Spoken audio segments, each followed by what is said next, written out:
Olá pessoal, tudo bem? Sejam muito bem-vindos ao Papo de Ponta.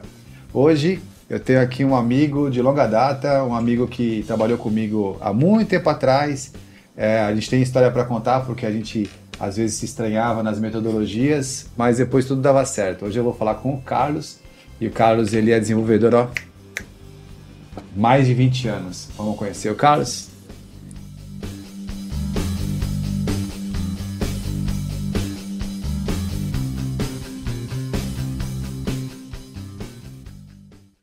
Já estão gravando? Já, eu acho que tudo isso que vocês falaram está registrado. Legal. E eu aqui limpando a espinha que eu acabei de estourar. Olha, make off. Vai ficar make off.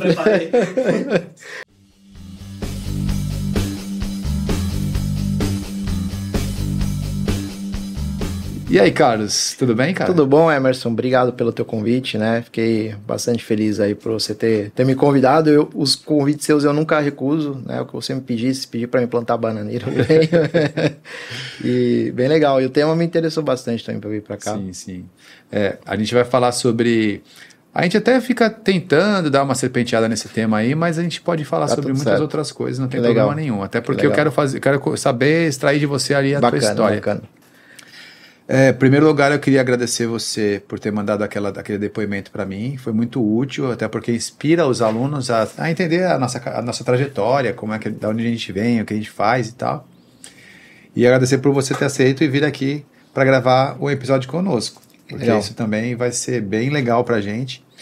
É importante que você saiba que esse material vai ser distribuído no YouTube, vai ser distribuído no Facebook e nas principais plataformas de podcast, tá bom? E Bacana. a gente joga isso porque o nosso intuito é mostrar para os nossos alunos histórias de pessoas que trilharam já a nossa profissão, né? Já pessoas que já passaram por ali porque eles estão ali para entrar e quer saber mais de início, meio e fim, tá bom? Bacana. Vamos lá. Então eu vou pegar lá do começo. Me fala como foi o seu começo, por que você escolheu essa profissão? Bacana. Bom, fala um pouquinho do início da minha trajetória, né? Eu venho de família humilde, né? Então, meus pais, eles não me ensinaram empreendedorismo de forma alguma. Eles, na verdade, o objetivo deles era que eu me tornasse engenheiro, era o sonho deles, né? Que eu me tornasse engenheiro. E aí eu acabei... Eles não tinham condições de pagar engenharia. Sim. E o curso mais perto que tinha era o curso de análise e desenvolvimento de sistemas na FATEC. Sim, sim. E eu vi aquilo como uma oportunidade, a única que eu tinha, na verdade. Sim, sim. Eu agarrei com todos os meus braços, assim. Eu me dediquei um ano inteiro estudando para vestibular e passei, né, na FATEC. Sim. Eu tinha uma experiência com desenvolvimento que eu tinha feito um site para os meus amigos em HTML, aprendi Sim. sozinho e ficava orgulhoso de exibir meu site, né, Sim, no ar, sim. assim, né. Foi o comecinho, mas na carreira não imaginava que eu pudesse entrar na área de tecnologia, né. Você morava em Mongaguá. Mongaguá, litoral sul. Você mora lá ainda? Não moro mais. Hoje você mora onde? Moro no Guarujá. Ah, tá. Moro no Já Guarujá. foi pro norte. Já foi pro norte, foi cada vez mais longe, né? Fugindo do... Não, agora já é aqui do lado. Mas você morava nessa época, você morava lá em Mongaguá? Morava em né? Mongaguá, e aí eu fiz a FATEC. E a FATEC que você fez foi da Praia Grande? Praia Grande, a FATEC tá. PG. Então já era mais próximo ali Era também, já mais não era? era a universidade mais próxima, né? Que oferecia um curso gratuito, já que eu não podia Sim. estar pagando. E aí, assim, bem no término, assim, da faculdade, nos últimos anos, eu falei, e agora, o que eu vou fazer, né? Sim. Preciso entrar na área, assim. E aí eu vi a área de programação como a área mais promissora. Sim. O legal da FATEC é que ele tem vários ramos, assim, né? Você pode seguir tanto a área de negócios, quanto a área de tecnologia, linha de frente dev, infraestrutura. Então, deu toda essa bagagem para poder seguir. Mas eu falei, eu quero o mais difícil. Eu vi que as matérias mais difíceis eram as matérias de desenvolvimento. Sim. Eu comecei a me dedicar mais, estudar mais. E aí veio uma oportunidade de um amigo meu, Eduardo. Ele falou para mim, olha, tem uma empresa muito foda. Desculpa, pode falar? Pode. Você coloca o pi. E aí ele falou, tem uma empresa muito, muito boa aqui do lado, aqui, que tá aceitando currículos, né? Sim, Vamos sim. mandar para lá. Ele era da área de infra, né? Ele é da área de infra, ele trabalha na Red Hat agora, trabalha com Linux. Engenheiro, né, da área. E aí eu falei, vamos sim. A gente foi lá fisicamente ainda, foi lá o nosso currículo impresso. Entregamos da portaria do Backsite. Ainda essa empresa foda era o Backsite? Era o Backsite, A gente deixou na porta. A gente tinha a opção de colocar no site, mas não sei porquê. Eu não sei porquê. A gente fazia uma faculdade de tecnologia. A gente podia entrar no site de vocês e mandar o mas currículo. que ano foi isso? 2006. 2007. Tinha, o site vocês tinham uma área de envio de currículo, tinha. A gente preferiu fazer fisicamente, né? Não sei porquê, não me recordo porquê. Eu acho que foi até bom porque chegou nas suas mãos o meu currículo. Sim. E aí eu fiz um hack no meu currículo. Eu entrei no site antes, por isso eu sabia que o site tinha área de currículo. Sim. E eu vi que tinha alguma coisa lá, não me recordo, acho que é a metodologia que vocês utilizavam, acho que é toyotismo. Você colocou lá no site, lá, metodologia de negócio, de administração. Sim. Gestão japonesa, né? Exatamente. Modelo japonês de Modelo japonês. E eu tinha visto isso numa matéria na faculdade, uma pincelada que a professora deu, assim, né, numa matéria que eu nem prestei muita atenção, assim. Falei, vou colocar isso no meu currículo como um curso que eu tinha feito, né? Mentira, Emerson. Vou falar a verdade agora. Eu dei uma valorizada. Isso nunca mais vai se repetir, né? Nunca vai ser. E aí eu dei uma valorizada. E aí depois você me falou que foi um dos motivos pelo qual você me chamou para entrevista, né? Por causa disso, assim. Você fez uma coisa de forma intuitiva, que é você... Vamos lá. Você escolheu o lugar onde você vai trabalhar, você estudou o cliente, porque na verdade eu comprei teu serviço, né? Sim. Então você estudou o cliente e aí você falou o que eu queria escutar. É isso. Que o chorão da Charlie Brown falava, né? Eu falo tudo que ela gosta de escutar, deve ser por isso que ela vem me procurar. Então, você falando o que a pessoa gosta de escutar, a tendência é ela querer conversar mais sobre o assunto. Eu acho que foi isso que você fez e dá certo sempre. Eu estudei a empresa de vocês. E a outra coisa também que ele falou assim, olha, eles só pegam pessoas aqui próximo da cidade. Sim. E aí ele morava numa república lá em Praia Grande. Eu peguei o endereço dele e coloquei. E fiquei quietinho. Era o meu sonho estar no Backsite. Entendi. Mas como que você... Assim, só para poder também o pessoal de casa entender, eu estava falando do Backsite, aí tem até aqui no Ponta. Vou explicar melhor para o pessoal. Legal. O Backsite, hoje não mais, mas era uma startup que nasceu dentro da Tecnoponta. Uma ideia que criamos aqui dentro. Então, a gente teve uma ideia aqui dentro e criamos uma empresa de desenvolvimento 100% web. Isso em 1998. Essa empresa nasceu especificamente para trabalhar com isso e naquela época não existiam empresas disso, né? Então ela tinha uma imagem bacana por conta disso. É como se fosse hoje uma empresa que fosse específica de inteligência artificial. Fosse só isso. Então ela tinha uma coisa que ela era bem inovadora e naturalmente despertou o interesse de muitos estudantes da área de tecnologia da região, como o Carlos, por exemplo. Principalmente tecnologia de mapas, que vocês eram bem pioneiros. Antes do Google falar de mapas, na verdade, né? Sim. Isso era uma coisa bem legal. Aí eu conto essa história no workshop ali, que foi o desafio da Thaís, né? Foi a Thaís que duvidou que eu poderia fazer aquilo, aí a gente foi lá e fez. E aí a Tecnoponta, ela teve um destino, né? A gente foi crescendo junto, eu segui com o Backsite e a Tecnoponta foi também crescendo ali. Quando veio a pandemia, a gente fundiu tudo. Então, hoje é tudo uma coisa só. Tecnoponta e Backsite, ou seja, os profissionais da área de tecnologia do Backsite estão aqui na Tecnoponta ensinando tecnologia para os alunos da Tecnoponta. E a gente está também pegando os alunos e remontando equipes.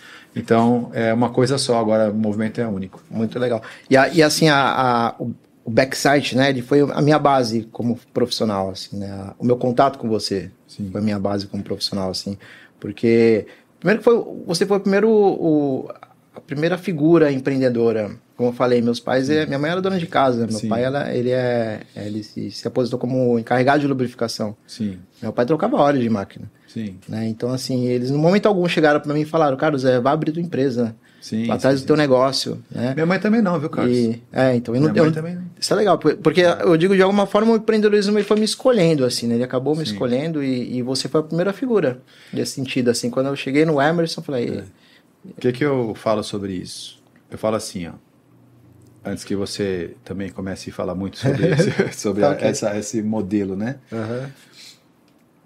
Quando eu cheguei na Tecnoponta, em 96, como aluno, tudo que eu queria era arrumar um emprego em São Paulo. Eu tinha essa imagem de arrumar um emprego em São Paulo.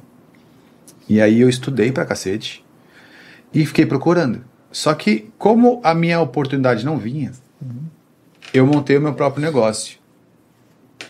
E graças a Deus, quando essas oportunidades chegavam, eu já estava com o meu negócio um pouco melhor do que a oportunidade. Aí chegava outra, já estava um pouco melhor. Até chegava outra um pouco melhor. Até que chegou uma hora que oportunidade de emprego já não fazia mais sentido para mim pelo volume de clientes que eu acabei adquirindo. É igual E aí é para sempre, não tem mais como voltar atrás. Igual a mim. A gente teve um caso assim, marcou minha vida, assim, né? Foi único aquele caso, assim, é o antes e o depois, assim, né?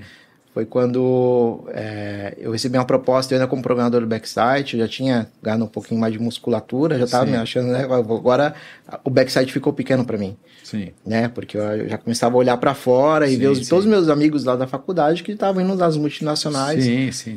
E aí eu queria estar lá também, eu queria acompanhar aquilo, né? Aquele movimento, né? Sim. E aí eu cheguei num belo dia e falei, Emerson, eu tenho uma proposta, né, de ir numa dessas multinacionais e aquela foi a reunião mais difícil da minha vida, assim. Eu não sei se você se lembra desse dia, mas eu chorei bastante durante a reunião.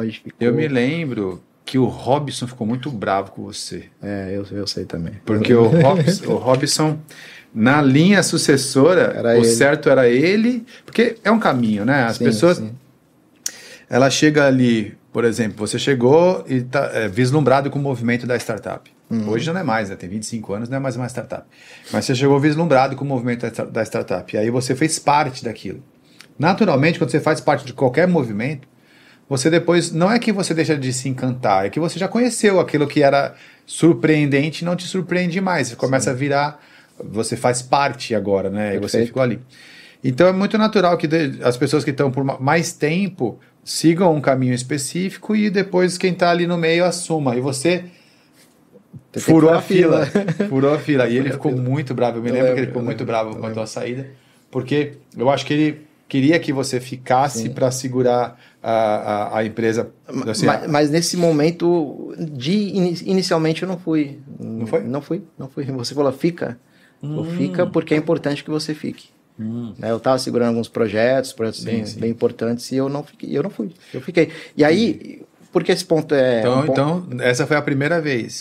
Porque que esse momento é um ponto de inflexão muito forte para mim como profissional. Sim. Porque eu abri mão de uma vaga, né, lá em 2007, mais ou menos, e depois, na sequência, veio a crise de 2008. Então, o que acontece? As multinacionais começaram a fechar as portas.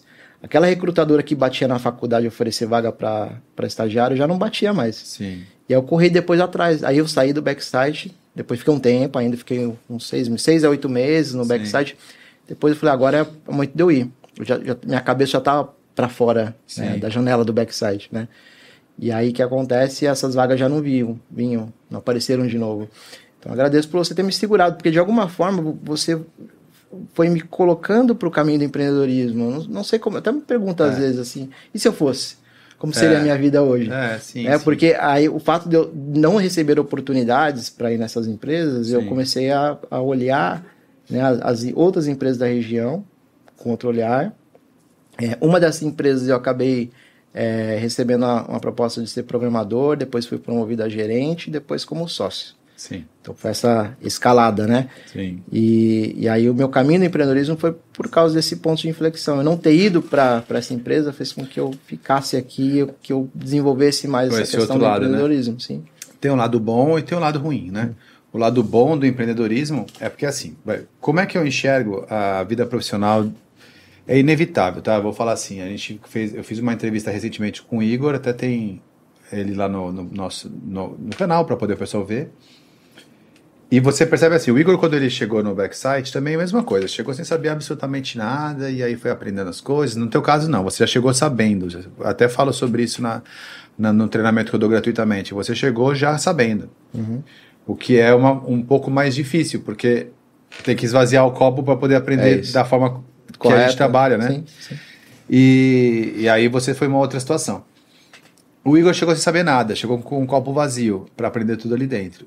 E ele aprendeu e chega numa fase da vida do profissional que ele fala assim, cara, tudo que eu quero é não ter que... Ele não quer saber de cliente, ele não quer saber de equipe, ele não quer saber de nada, ele quer saber simplesmente de executar a arte dele, que é de programar. Essa fase é uma fase meio que eu enxergo isso como uma fase intermediária. Ele vem para aprender, depois ele quer se aprofundar e chega uma hora... que umas pessoas acabam realmente se aprofundando só, e as outras começam a olhar para fora. Esse olhar para fora tende a ser, no primeiro momento, essas grandes corporações que podem trazer oportunidades maiores. Mas, no final, todos eles, sem exceção, empreendem. Sim, que legal. Todos eles. Então, o intraempreendedorismo, né? Que Todos acaba... eles empreendem. Não, mas todos eles empreendem. Legal. Ainda mais hoje. Hoje eu acho que um programador full stack, ele nem é muito... Mesmo quando ele não quer empreender, ele tem todos os seus empregos, que não são empregos como cliente. Ele quer trabalhar de casa, liberdade geográfica, liberdade de horário, liberdade vocacional, aquelas coisas assim. Né? Eu classifico você com a liberdade vocacional, porque você, a gente vai puxar essa história um pouco mais, no final o que você trouxe para a tua vida foi a oportunidade de escolher o que você quer fazer. Sim. Porque essa é uma liberdade que o empreendedorismo traz, principalmente na nossa área. Com né? certeza. E para mim, eu vejo assim, os desafios, né, que hoje eu encaro, assim, vários momentos eu tive a oportunidade de falar isso para você e né, agora falar novamente, né, eu me inspiro em você, né, alguns desafios, assim, de trabalho, às vezes uma reunião difícil com o cliente, eu tenho que eu fico imaginando, poxa, como que o Emerson faria numa situação como essa?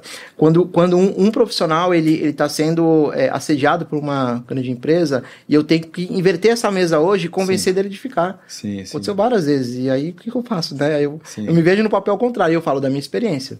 Sim. Eu uso essa força que eu tenho hoje da minha experiência, saber que foi a escolha certa. Se eu pudesse voltar atrás, eu não iria. Né, hoje, sim, ficaria ali com a gente? Ficaria. Estaria aqui hoje. Porque eu vejo a jornada, porque eu já sei onde eu estou hoje, eu sei que valeu a pena ter ficado. Entendi. Né, eu sei que valeu a pena ter ficado. Mas na época eu fiquei muito... eu fiquei, caramba, né, eu já ter ido e tal. Imaturidade profissional. Né, imaturidade profissional. Eu acho que tem a ver com sonho também, né, Carlos? Porque você sai ali de Mongaguá, do zero, como você acabou de falar ali, que você não tinha nenhuma... Sim. Você não teve berço, que nem eu também, não tive berço. Aí você sai ali de Mongaguá, aí você vai e faz uma faculdade gratuita, e aí eu tô te explicando uma coisa que é importante. Já empreguei muitas pessoas da FATEC. Nunca vi uma pessoa ruim na FATEC, porque para entrar já tem um processo seletivo. Sim. Então, você vai e entra na FATEC, você já tinha qualidade no seu trabalho, entra na FATEC, estuda, e depois você vai para uma software house, dentro de um espaço próximo de casa e tal. Ou seja, tudo de bom, tudo que você esperou. Sim. Como você já disse algumas vezes, ali era tudo que você queria. Mas aí, quando você chega ali, você convive com outras pessoas que começam a desenvolver outros sonhos. Aí começa a ver o mundo lá fora, o oceano é azul, aquela história do Nemo, né? Sim. Quero conhecer o oceano. Tá? Normal. E aí você vai sair para viver aquela experiência. Então... Eu não sei até que ponto, eu até falo isso acho que foi conversando com o Igor, eu falei sobre isso. Falei assim, depois de tantas pessoas que eu treinei e foram embora, que eu treinei e participaram da equipe foram embora, que eu treinei e participaram da equipe foram embora, que eu falei, cara, meu negócio é formar gente, não é produzir software. Sim. A gente produz software desse movimento, lógico, né? Porque eu vivo disso, eu sou um cara que vivo hoje dos softwares que eu produzi.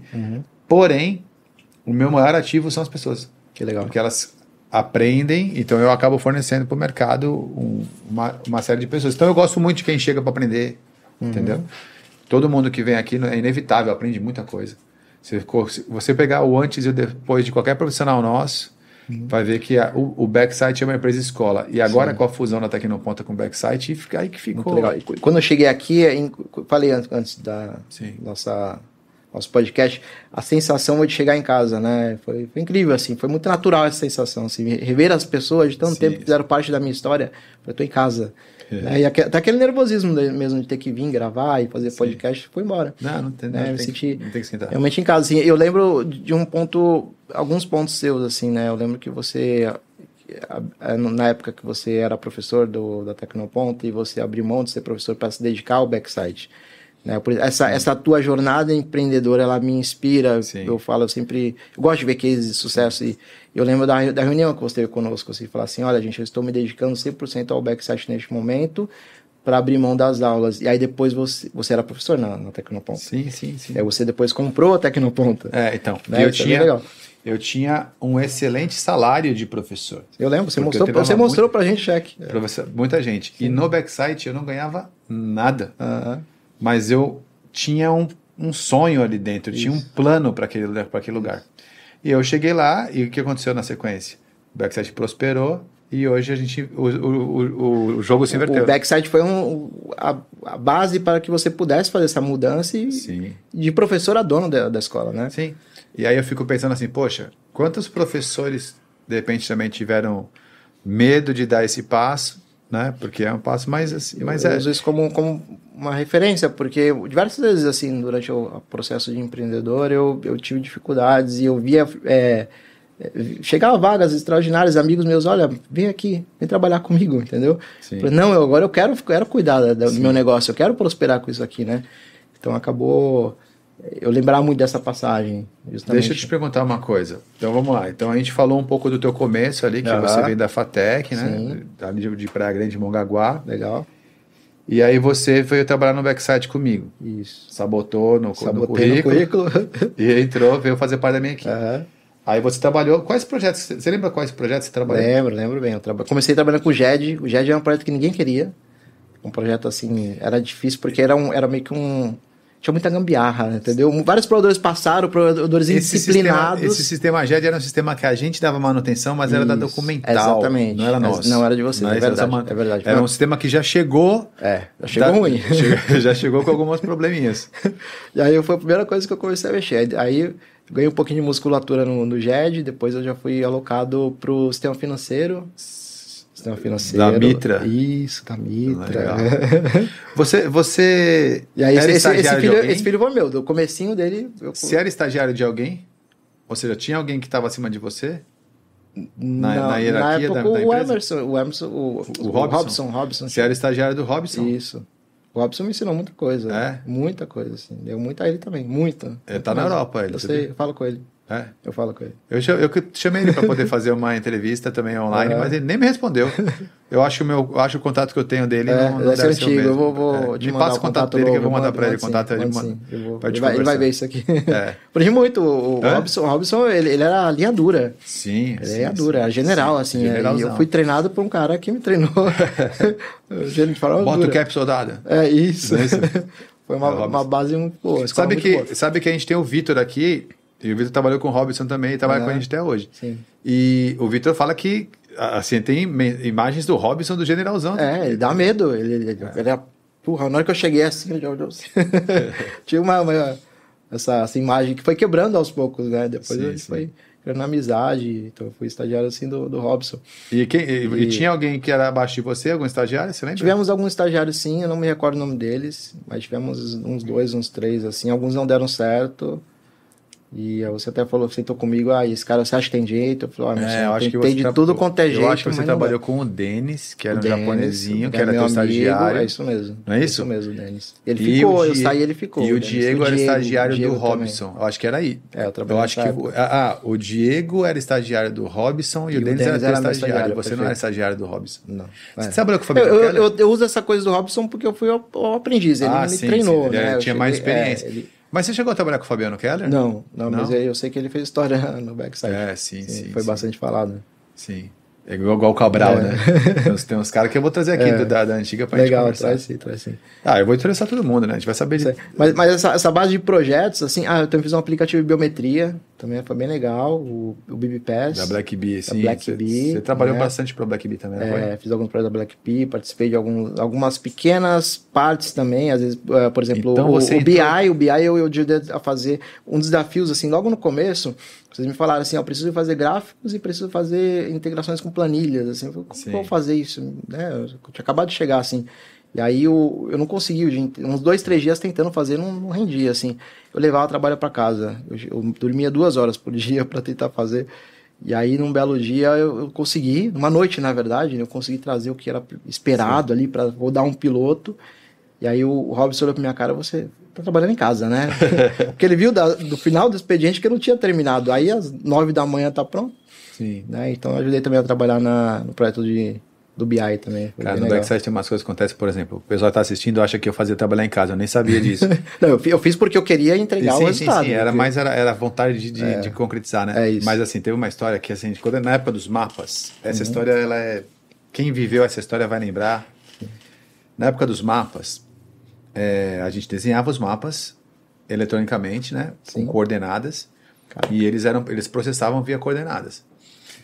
E a gente tinha uma reunião para apresentação na aviação Piracicabana, às 10 da manhã. Então eu tinha 8 pessoas desenhando, a gente dividiu a cidade em pedaços, 8 pessoas desenhando todos os mapas e tinha que entregar. Quando foi, aí eu fui embora, eles iam ficar até às 8 trabalhando. Tinha uma meta para acabar, então eu estava acompanhando, tantos por cento e tal, ia ficar até às 8 todo mundo trabalhando. Eu falei, eu vou para casa. Não, eu vim da aula eu ia sair à noite, eu ia para casa dormir, no outro dia já ia direto pro cliente. Então eu perdi a conexão com o que estava acontecendo. Quando deu 8 horas da noite, eles tinham terminado de desenhar todos os mapas, estava tudo pronto para minha reunião. Aí eu não vou falar o nome dele enquanto ele não vier aqui para poder conversar comigo sobre esse assunto. Ele foi fazer um backup e fez um restore. Nossa. Jogou a informação do dia anterior em cima de todos os desenhos. Vocês contaram, né? Zerou toda a base, tudo que eles trabalharam o dia inteiro foi pro saco. Aí é onde entra o espírito do backside. Um virou pro outro e falou, o que aconteceu? Aconteceu isso. Tá bom.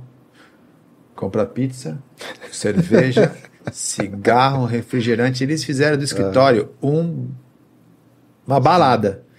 Viraram a noite trabalhando. Eu cheguei lá, eu nem vim. Fui direto pro cliente sem saber de nada. Fui direto pro cliente fazer a apresentação. Aí eu fiz a apresentação. Eu vi que não estava muito igual eu tinha testado antes. O mapa não estava tão 100% como estava antes. Aí quando eu voltei, cheguei no escritório e falei, como é que foi? Eu falei, foi um sucesso, fechamos. Aí eles falaram, a gente pode ir para casa dormir? Eu falei, por quê? Cara, eles refizeram todo o trabalho de madrugada toda. Isso é a coisa que acontece no backside. Porque era a vontade de fazer o trabalho acontecer. Então não medir esforços, assim, né? Esse espírito mesmo, né? Se eu precisar madrugar, vou madrugar, porque... mas ela é legal. O trabalho de programação, ele tem muito disso, assim, né? E quando a gente está num ambiente que favorece essa vontade de entregar o resultado... É como fazer um gol, né? Um game, cara. Você quer fazer... É um gol, trabalho criativo, vontade de... Várias vezes também já... Sim. Eu sinto falta ainda de algumas dessas coisas, porque hoje o mercado está tão diferente, né? Assim, já não consigo mais enxergar tanta vontade do pessoal de fazer alguma coisa inovadora. O pessoal fica meio querendo usar o que já existe, plugar uma coisa com a outra. Vamos entrar nessa linha de conversa aqui. Legal. Então, assim, aí, perfeito. Aí você teve aquela experiência nessa empresa, conosco ali e tal, e aí depois você saiu e começou a empreender. Isso, mais ou menos. Eu comecei, na verdade, como programador ainda, assim que eu saí do backside, depois de recusar essa oferta, né, de emprego dessa multinacional, eu vi que as portas estavam mais difíceis de entrar, né? Nunca foi difícil para a área de tecnologia, mas não estava tão fácil, né? Sim. E aí eu tinha uma outra necessidade, porque eu precisava me manter. Eu já estava mais independente, né? Ainda morava com os meus pais, mas eu queria ter meu dinheiro. Então eu comecei a olhar as empresas daqui com um olhar diferente. E uma dessas empresas me chamou e eu entrei como programador, um dos melhores, assim, né? Da época, assim, né? Entrou como sênior. Sênior, exatamente. E aí depois eu logo muito rapidamente fui promovido a gerente de tecnologia. Depois de uns 2 anos me chamaram um convite para fazer parte da sociedade. Sim. Né? E essa experiência foi... De passar nos boletos para pagar? Exatamente. Eu já estava assumindo... na verdade, foi muito natural, assim. Não foi uma coisa do tipo... você foi promovido. Naturalmente, eu me engajei em coisas eram além da minha... do que me era exigido. Conquistando, né? Exatamente. Foi conquistando. E aí, nós desenvolvemos uma solução da área fiscal, né? Um RP fiscal para micro e pequenas empresas, né? Sim. E foi um sucesso, assim, fizemos muita coisa inovadora, assim, coisas que o mercado ainda não tinha.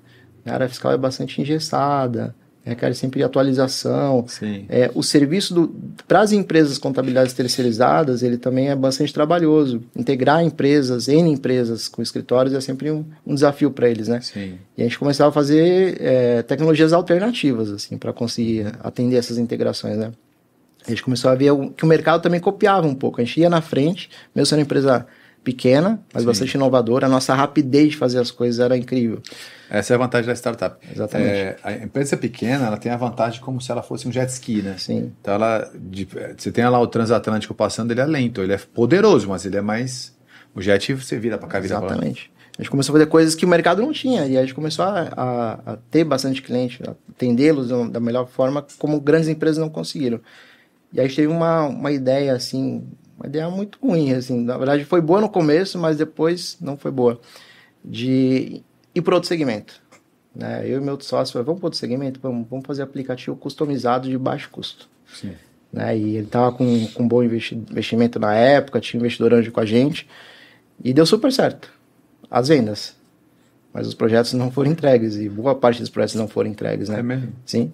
E aí foi a primeira falência. É mesmo? Primeira falência. E foi, para mim, a experiência de falir, assim, nessa primeira experiência empreendedora foi muito difícil para mim.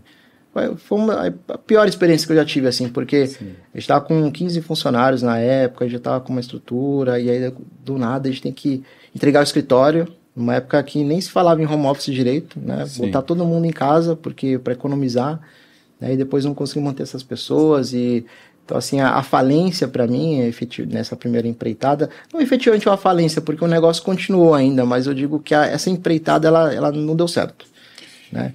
Mas, Carlos, é de uma lição de vida que Enorme. você não tem noção, cara. Você deixou de ser menino e passou a ser homem naquele momento. Valeu por um MBA, cara, com certeza. Valeu por o meu MBA foi a falência. O primeiro MBA foi a falência, porque foi dolorido, foi difícil, mas assim, eu aprendi várias coisas.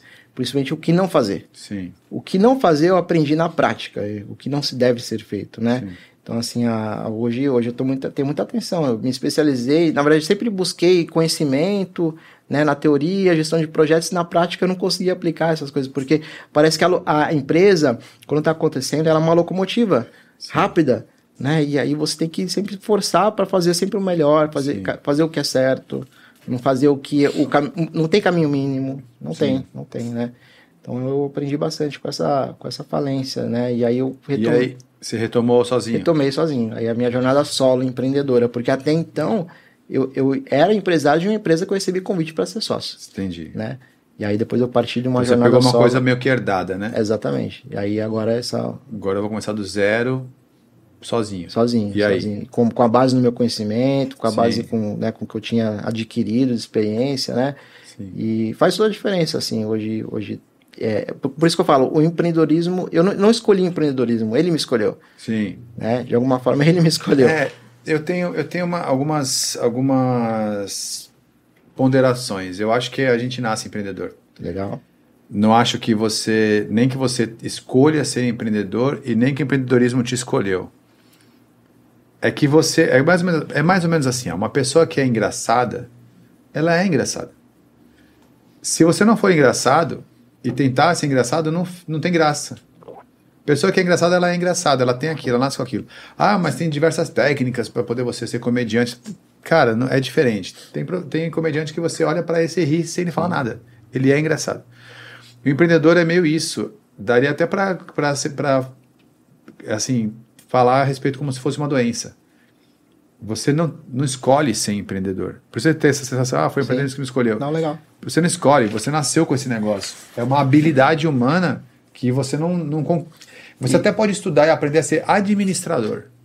Mas o espírito do empreendedorismo que é diferente. Assim, você às vezes escolhe trabalhar numa coisa que não dá dinheiro nenhum, em detrimento de outra coisa, porque você acredita e você tem. Esse negócio é diferente. É até legal vir aqui, porque eu sempre aprendo com você, né? Então, até para abrir mais a minha mente, né? Então, olhando por esse aspecto, por esse ponto, lá na época, quando eu já modifiquei, eu não menti, eu adaptei meu currículo para ser promovido. Era um espírito empreendedor ali, de alguma forma. Era uma atividade empreendedora que estava sendo alocada. Eu estudei a empresa, eu entrei no site, como eu falei naquele vídeo que eu mentalizava, eu realmente me via lá dentro da empresa. Você colocou a empresa como um objetivo de conquistar um cliente e foi lá e conseguiu. Exatamente. Então, de alguma forma, eu usei habilidades empreendedoras, né? Sim.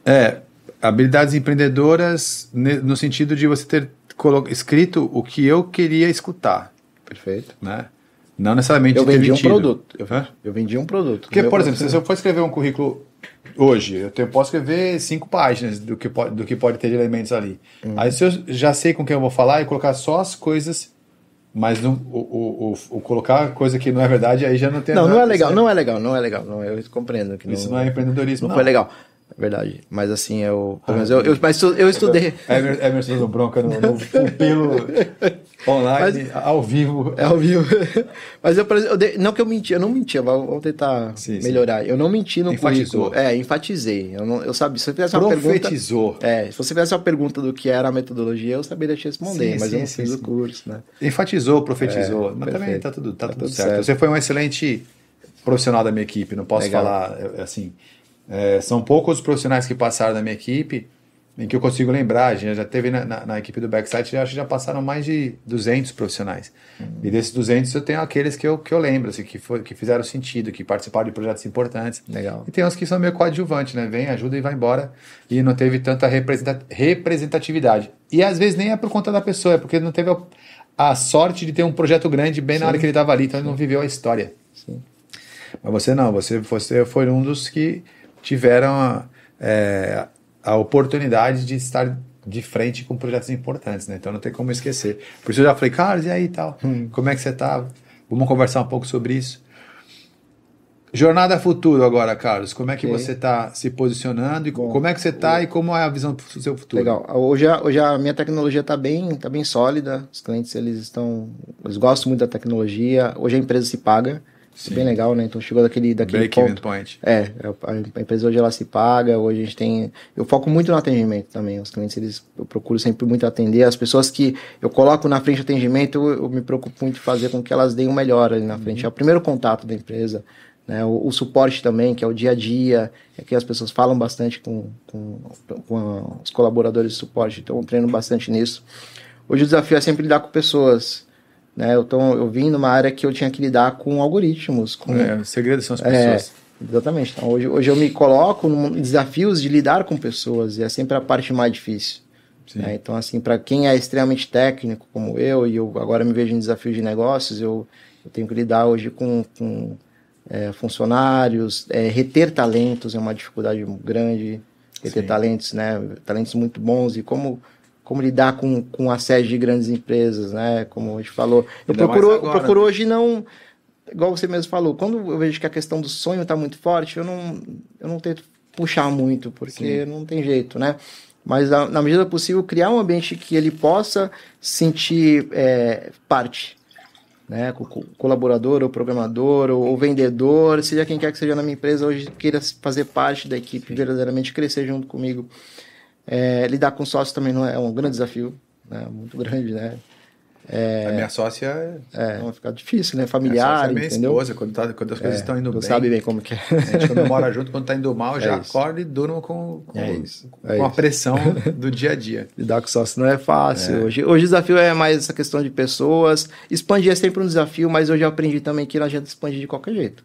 Né? A gente, na época da outra empreitada, a gente triplicou nosso investimento. Né? A gente tinha um retorno milionário. Né? Hoje eu vejo que não adianta crescer de qualquer jeito.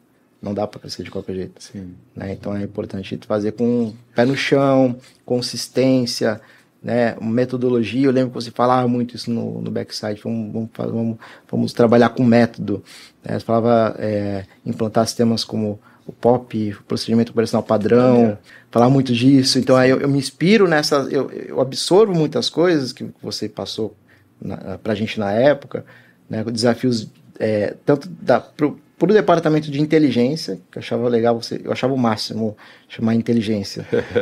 eu não trabalhava no departamento de programação, desenvolvimento, eu trabalhava no departamento de inteligência, tinha uma plaquinha chamada inteligência. Essa sacada sua foi ótima. Porque... E o pessoal que não era do departamento de inteligência ficava se sentindo, aqui é os lugares dos burros. Mas foi uma sacada muito boa, porque era uma maneira de também de se sentir diferenciado ali, né? Era bem legal, eu gostava disso. Então, assim, E era a inteligência natural. Não era a inteligência artificial. Não, é verdade. E aí, então, essa questão a empresa, ela precisa de método, precisa de bons procedimentos, as pessoas... A empresa, eu posso morrer, por exemplo, e a empresa tem que continuar. Né? Então, eu preciso criar bons métodos de forma com que ela continue a acontecer. É uma máquina. Então, uma empresa como máquina é sempre um grande desafio. Uma empresa, ela é um conjunto de 3 elementos. O hardware, que é a mesa, computador, televisão, essas coisas. O software, que é a metodologia de trabalho. E o people, que seriam as pessoas que estão ali. Geralmente, quando você vai começar um negócio, você coloca dinheiro em hardware e contrata pessoas inteligentes. Que aí você constrói o software. Só que tem muita gente que fica só se baseando no conhecimento que está na cabeça das pessoas e nunca coloca aquilo em registros sólidos, como um desenvolvimento de procedimento ou um programa de computador. Aí é que está a mágica. Você, como empreendedor, vai ficar cada vez melhor conforme o seu software, ou seja, a sua metodologia de trabalho. Legal. Porque o software ele é a automação de uma metodologia. Quanto maior fica o seu software, maior a sua solidez. A equipe, ela é viva, né? Ela transita para lá e para cá. Sim. E você tem que aprender a lidar com essa rotatividade de forma a retroalimentar o processo. Sempre colocar, por exemplo, botar o Carlos aqui para ajudar, porque daqui a pouco vai dar, e depois eu coloco alguém atrás, sabe? Sempre tá. Sim. É igual o meu tio, ele é um excelente churrasqueiro. Ele gosta muito de fazer churrasco. E eu não sei, eu não sou um bom churrasqueiro. E o que eu fazia? Eu já colocava ali a brasa, né? E fazia churrasco. Só que a brasa vai apagando. Aí a gente fala, pô, vamos colocar mais brasa. Aí tira a carne toda, vai lá e joga aquele monte de carvão novamente. Quando você faz isso, você praticamente mata aquele período do churrasco, porque o carvão chega frio, ele dá aquela esfriada, aquelas carnes já eram, e depois que ele aquecer novamente, começa novamente o churrasco. Mas aí já a pessoa já está mais com fome e tal, aquilo meio que dá uma pausa. O meu tio, o que ele faz? Ele vai fazer churrasco, quando está tudo pronto, está conversando com ele, ele põe a mão no carvão e vai lá e põe uma pedrinha. Vai lá, põe mais uma pedrinha. Nunca apaga. Nunca apaga. Ele sempre vai colocando ali uma pedrinha, depois ele coloca uma outra pedrinha. Então eu acho que essa arte de manter a empresa aquecida é você sempre colocando ali um jovem para aprender o processo. É isso. Entendeu? O giro, Então, isso é verdade. Porque se esperar chegar num limite, você vai lá, cata um jovem e coloca para aprender o processo. Aí ele vai aprendendo. faz sentido. Sempre manter. E é legal também, a gente tinha sempre a área de estágios, era bem legal no backstage, assim, né? Esse sangue jovem é muito interessante, né? Sim. Porque senão o programador ele chega, né, sedento por conhecimento, e aí ele adquire aquele conhecimento, e aí daqui a pouco fica pequeno. Enjoa. E aí enjoa, né? Sim. E aí vai da embora. tecnologia que está trabalhando. Você, por exemplo, eu me lembro, agora mudando de assunto, nós já falamos bastante sobre empreendedorismo, né? Até porque a gente pode ficar aqui até amanhã falando sobre isso, né? Mas eu lembro que o principal motivo de você ir embora não foi o empreendedorismo ou a vaga lá fora, foi a tecnologia. Porque eu me lembro que você estudava Java na faculdade e eu falava, cara, aqui a gente trabalha com tecnologia, aqui é PHP, é MySQL, é HTML, CSS. E hoje eu trabalho com PHP. Eu sei, porque essa conversa nós já tivemos no passado. Você falou, tá vendo só? E eu falava para você, cara, eu estudo Java, ou estudei Java em 1996. Havia uma proposta de que isso ia explodir. Mas na minha concepção, hoje, olhando a trajetória, e eu já tinha essa intuição que o Java resolvia um problema que não existiria mais. Então, porque qual é o conceito do Java? O conceito do Java é, olha, para fazer um programa que funcione em qualquer computador, então os caras criaram um intermediário chamado máquina virtual, a virtual machine. Então o cara vai lá e fala assim, ó, quero fazer um programa que funcione no Windows, no Linux e no Macintosh. Eu faço numa linguagem só e roda nos três. Então os caras da Sun fizeram a virtual machine, que aí você programava para a virtual machine, não era para o sistema operacional. E eles faziam aquela conversão. E isso era a proposta de trabalho deles. Como eu nasci na programação para a web e os navegadores já faziam esse trabalho, tipo, quem se preocupa com isso é o cara que faz o Windows Explorer, o Netscape naquela época, né? Hoje o Chrome e tal. Quem tem que se preocupar com isso é o dono do navegador. Meu trabalho funciona totalmente no browser. Eu não conseguia enxergar desde o começo, em 98, quando eu comecei a programar. 96 eu comecei, em 97 eu estava como aluno, em 98 eu comecei a investir na área de desenvolvimento de sistema.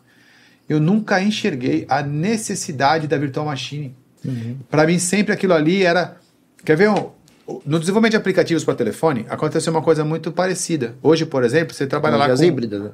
Os híbridos. Hoje trabalha lá com Cordova, hoje trabalha lá com React, ou Flutter. É a mesma coisa. Dá para mim a sensação de que são tecnologias que resolvem problema que no futuro não existirá. que haverá um padrão de desenvolvimento que vai funcionar e pronto.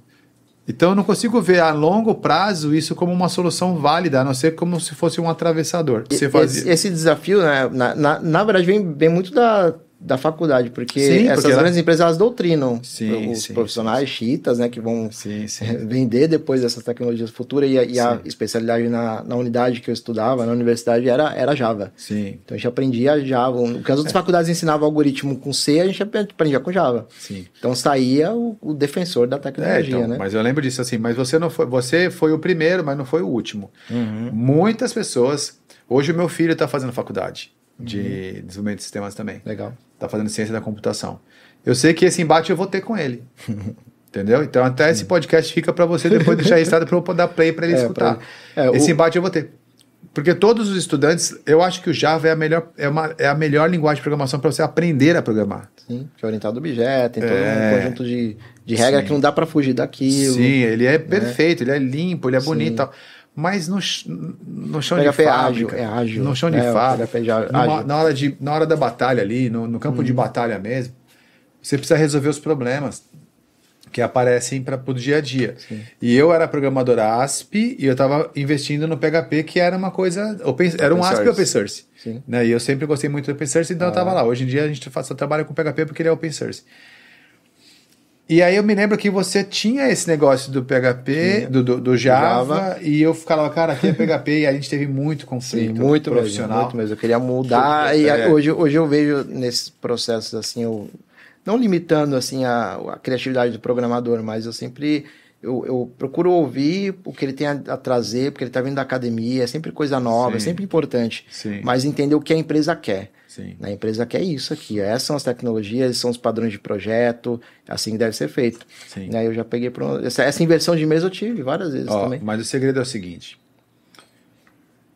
o segredo está no resultado. Perfeito. Então, por exemplo, o professor que está ensinando Java, ele obteve resultado na vida dele com Java? Na vida real, em projetos? Tem projetos que funcionam em Java, mas sim. Se a gente comparar a tecnologia, hoje eu defendo extremamente PHP. Sim, então, ele teve projeto... Eu não estou dizendo que não há projetos em Java que sejam o suficiente. Eu estou perguntando se o professor que ensinou Java, ele tem um histórico de resultados com o Java. Por que eu estou falando isso? Porque o Java ele me parece muito pontual. Ou seja, para um projeto específico, vai rodar num ambiente específico, o Java é excelente. Eu não vou discutir Java. Não mais, né? Acho que a gente já teve todas as discussões. Mas eu digo assim, o PHP atendeu 100% da minha necessidade durante todos esses anos. Então, eu tive muito resultado na vida por conta do PHP. Então, é difícil alguém me convencer de experimentar alguma coisa que eu sei que está funcionando muito bem. E eu não estou dizendo que está ficando obsoleto, muito pelo contrário, 80% das aplicações web do mundo são feitas em PHP. Então, eu tenho dificuldade de aceitar uma migração para uma tecnologia. Eu banquei. Eu me lembro assim, por exemplo, por sua causa, a gente implementou a Ajax. Certo. Porque foi você que implementou a Ajax na ferramenta. Né? E aí depois você falava do botão voltar, que não funcionava. Gravou isso aqui, tá gravado isso. Ele é o desenvolvedor do botão voltar. A culpa é minha. A culpa é minha. Até hoje, nas nossas aplicações que usam Ajax, ainda tem locais que o botão voltar não funciona. Está aqui o responsável do botão voltar. A culpa é minha. Mas assim, por quê? Porque nós fizemos todo em Ajax. E eu, na minha concepção, eu falo assim, cara, não faz sentido nenhum a gente fazer uma aplicação que a URL não muda. Porque eu preciso dessa URL para N coisas. Não, mas aí dá para fazer aqui, não sei o quê, fizemos o favorito, assíncrono e tal. Mas para ver que eu aposto nas tecnologias emergentes. Tanto que eu dei um projeto inteiro para você e falou, esse você pode fazer em Ajax. E nesse processo também foi um grande desafio. A gente usou muito mais horas para conseguir fazer coisas simples que eram nativas. Né? E aí horas é custo. O programador não está preocupado com custo. Ele quer estar preocupado com o projeto. A experiência, o projeto dos sonhos. Ele quer mostrar que ele é muito bom naquilo. E você fez você fez o leitor de biometria com Java. Com Java também. Verdade. Então eu te dei a oportunidade de colocar. É verdade. Eu nunca olhei por esse aspecto. Você criou um ambiente para mim que eu pudesse. Isso. Hoje o pessoal dá o nome de sandbox. Eu não deveria ter te dado um projeto de produção para experimentar aquelas tecnologias que você queria. Um labs, um Isso. Mas você teve ali. Eu falei assim, não, você quer fazer isso? Então tudo bem, eu vou te entregar esse projeto aqui para fazer com essa tecnologia que você quer. É verdade. E aí eu conserto o botão voltar até hoje. Sim. E aquele aplicativo da biometria também não deve ter ido para frente, né? Não foi para frente, não por conta do Java. Aí não tem a ver com Java, tem a ver com a própria negócio. Não sei se você lembra lá, o equipamento de biometria era específico, então teve mais. Era da Microsoft, né? Eu lembro. E aí era uma coisa que também não. Era legal de ser feito, foi era bonito, maravilhoso, né? era bonito, mas numa época que não tinha essa coisa da biometria em todo lugar. Mas na prática, ninguém mesmo botava em prática aquele negócio lá. Entendi. A parte de segurança é uma coisa questionável, né? Porque você investe na tecnologia, as pessoas fazem cada coisa. Fazem, passa a senha aí, anota no papel. Bota na parede, post-it. É complicado. Então você está trabalhando com PHP. Sim, PHP, eu sou defensor do PHP. E a base de dados MySQL? MySQL, mas trabalhei com Oracle, dependendo do cliente que ele quer uma necessidade específica. Você trabalhou com Oracle no BI, lembra também? Sim. A gente fez muitas ETLs. Então, às vezes, dependendo do projeto, às vezes vale a pena mudar de banco de dados, essa experiência. Trabalha com PDO? PDO, exatamente. Então já fica meio que trabalhando para os dois ali. Dá para fazer várias... Tem outras também que podem ser muito úteis, né? Hoje eu não estou mais na linha de frente de programação. Hoje eu estou muito mais na área de projetos. Cabelinho branco, velho. Mas eu nunca abandono. Tem projetos voluntários que eu trabalho como programador de frente. Isso primeiro, para manter a programação dentro de mim, assim, né? Tá viva aqui dentro, não abandono. Então, alguns projetos voluntários eu trabalho como programador. Um deles me levou até pro Google na semana passada. Teve um workshop do Google Maps. Eu lembrei muito de você. Que legal. E aí, nesse workshop, as novidades do Google Maps agora que nem saíram ainda, né? Estão para vir, né? E eu lembrei muito de você. Eu falei, caramba, eu tava numa empresa que falava de mapa antes do Google começar a entrar nisso. A empresa Google é de 1998. A gente lançou os mapas digitais em 1999. Certo. O Google Maps, eu não sei, eu acho que ele é de 2005. Isso. O Google, assim, eu estava lançando mapas digitais no momento em que o Google estava lançando o buscador. Né? É isso. Mas por que o Google Maps dominou o planeta e a gente não foi tão adiante assim? Não foi nem um pouco adiante, né? Em relação a isso. Porque a gente não era do Vale do Silício, né? Então tem um ecossistema. Hoje eles fazem coisas que são absurdas. Eles colocam um carro para rodar as ruas. Isso aparentemente parece ser insano, né? Falar, eu vou botar um carro que vai rodar todas as ruas e vai fotografar tudo. Eu rodei um carro na rua. Chegou a fazer isso? Não para fotografar. Eu rodava com o GPS Garmin para pegar as latitudes e longitudes. Eu já rodei com o carro para obter as informações. Que legal. A gente rodava com o carro na rua, só que também não era assim, né? A gente fazia muito por aproximação. Sim. Então a gente pegava uma rua com toda a latitude e longitude e depois encaixava o mapa do CAD ali naquela rua. Isso às vezes parece meio insano. Caramba, eu preciso de um método extremamente manual para conseguir fazer algo tecnológico. Né? Eu preciso correr fisicamente rua por rua, é extremamente trabalhoso. Para que as pessoas possam ter a comodidade de ter... Não, mas eles fizeram uma coisa muito melhor que isso. O que você tem que entender é a ideia por trás do que está sendo feito. Não é o Google que desenha as ruas, é parceiro. Parceiros, né? São os partners. Isso. Verdade. Então, os parceiros, quanto mais desenham, mais... É como se ele estivesse tendo uma propriedade daquela rua. Essa rua é minha. Quem pesquisar aqui e aparecer um banner, eu vou ganhar um pouquinho. Então, quanto mais você desenha, quanto mais você descobre ruas novas, mais você está aumentando a tua monetização. Então, eles criaram uma forma daquilo ser bom para todo mundo. Muito legal. Então é isso, aí é a parte do negócio. Parte legal. Eles estão até ampliando assim, a questão de qualidade de ar, os carros estão andando pelas ruas para medir qualidade do ar, né? Para ter esses medidores. Né? Agora virou. Os caras são... Eu não sei para onde o mundo vai em relação à tecnologia. Sabe, Carlos, eu fui, para a gente avançar assim, pensando no futuro, eu tive no Japão. Que legal. Eu tive no Japão mais ou menos uns 4 anos atrás, no aniversário do meu filho de 15 anos. Ele sonhava ir para o Japão, eu tenho um irmão que mora lá, a gente foi lá. E eu tive uma experiência, assim, me deu uma sensação muito ruim lá no Japão, assim, em pensar no futuro, sabe? Caramba. Porque olhando aquele país, do jeito que eles estão na industrialização, o nível de tecnologia que aqueles caras têm, a forma com que eles, para onde eles foram com a tecnologia, você fala assim, cara, como que um jovem de 19, 20 anos como eu vai ter uma oportunidade de criar alguma coisa inovadora num negócio desse? Já cimentaram tudo, tudo tá interligado, conectado. Como é que vai conseguir? Tem que ter outra forma de enxergar a vida, não sei como vai ser. E hoje eu começo a ver muito isso, assim, por exemplo, a inteligência artificial, ela é uma coisa fantástica que está acontecendo agora. As redes sociais também viraram um jogo. Mas você percebe que, assim, é um olhar diferente. Para fechar a minha visão sobre o futuro, é o seguinte: nós fomos criados como ser humano, a gente aprendeu na escola a ser máquinas. Só que as máquinas chegaram num ponto em que a gente não consegue mais competir. Então o segredo para a gente sair dessa situação é voltar a ser humano. Ou seja, é voltar ao contato humano, olho no olho. Não mais olhar para tentar competir com a máquina, porque agora não dá mais, não vai dar mais. Então tem que enxergar assim, por exemplo, o que é que a gente é diferente dessas máquinas, porque é ali que vai sobrar espaço para a gente. Legal. Entendeu? Muito legal. Botar ser humano. Então, quando você pega, por exemplo, a parte de automação toda que acontecia, aí vem o Mark Zuckerberg com o Facebook, ele não estava fazendo um software que manipulava banco de dados. Ele estava fazendo uma plataforma de relacionamento entre as pessoas. Aí, de repente, você vem aqui a OpenAI agora, criando uma rede neural que te traz... Não tem nada a ver com mídia social, é uma outra coisa. Sim. E essa capacidade de virar completamente leme para lá e para cá, que o ser humano tem, e de olhar uma faísca e falar, cara, aqui vai acontecer alguma coisa, é o que vai sobrar pra gente.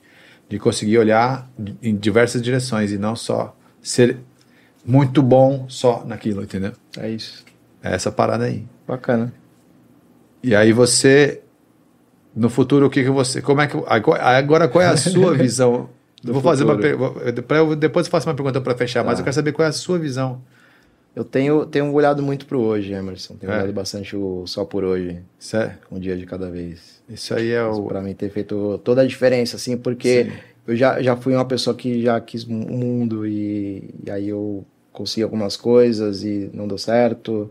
Então eu vejo, lógico, como empreendedor tem que ter um plano de negócio, tem que olhar, tem que sim, sempre sim, com certeza, né? Mas eu vivo o dia de cada vez e tá sendo leve. Tá sendo mais saudável. Mas assim, é bom olhar lá na frente, nem que seja para fazer uma rota de fuga. É bom. Rota de fuga, sim. É, porque na verdade, olhar para o que vai acontecer pode te startar um processo hoje, entendeu? Okay. Então é uma coisa meio assim. Legal. Vou levar para as próximas reflexões. Nem que seja no boteco, mas você tem que ter essa coisa de olhar lá para frente. Legal, Emerson. Carlos, eu agradeço muito. Eu que agradeço. Eu vou fazer uma pergunta antes da gente encerrar. Vamos lá, Maria Gabriela. É o finalzinho. De frente com o Emerson Reis. Por favor. Se tivesse que voltar para o começo, você acha que essa seria a trajetória que você gostaria? Exatamente, eu não mudava exatamente nada. Naquela mesa que nós tivemos, aquela reunião que eu chorei pra caramba, em não ir pra multinacional, eu faria exatamente como eu fiz, eu não me arrependo de nada. Que bom. Que bom, tô pleno, tô bem, entendeu? Então é isso. É isso.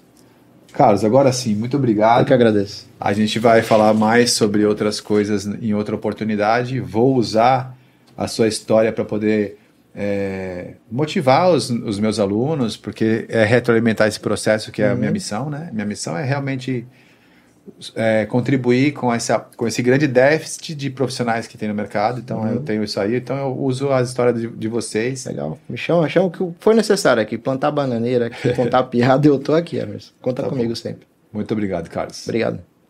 Até mais. Até mais.